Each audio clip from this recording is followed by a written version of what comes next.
It was a cool fall morning as Keilah kissed her daughter goodbye.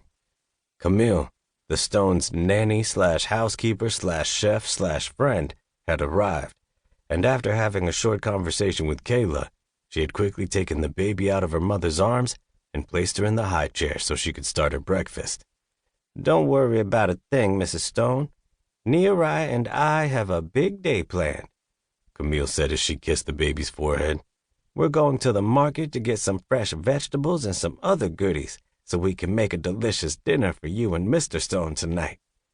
Keilah picked her purse up off the countertop and said, "Camille, I told you to call us by our first names." Camille waved her off and said, "It's difficult to do that, Mrs. Stone. As you young people say, I'm old school, but I'll try." "Great," Keilah replied with a smile. "Besides, you're practically family anyway." Camille Harrison was an African-American lady in her mid-60s who was a retired school teacher. She'd come highly recommended by their friend Kyle Bradford, who worked in a high-level government office at the Pentagon. Camille had kept the small children of a high-ranking military officer for a few years until he was relocated. "Call me if you need anything," Keilah stated as she gave her daughter one more kiss.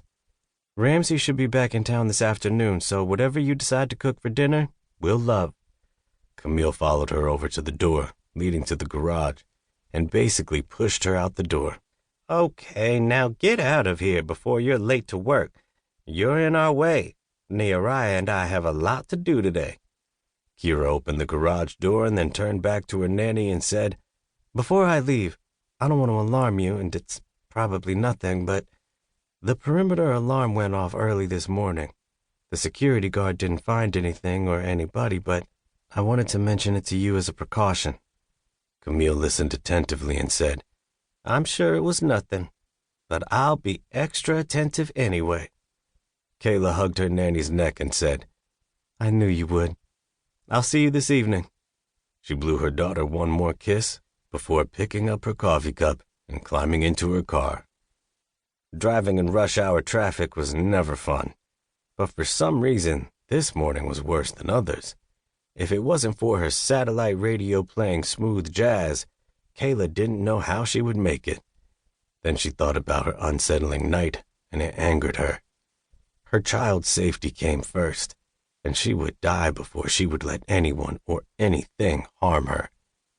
At that moment, her cell phone rang. "Hello? Keilah, this is Patrick Welch. I have a problem." Keilah listened as one of her employees explained to her that his vehicle would not start, and he was late meeting a client for an assignment.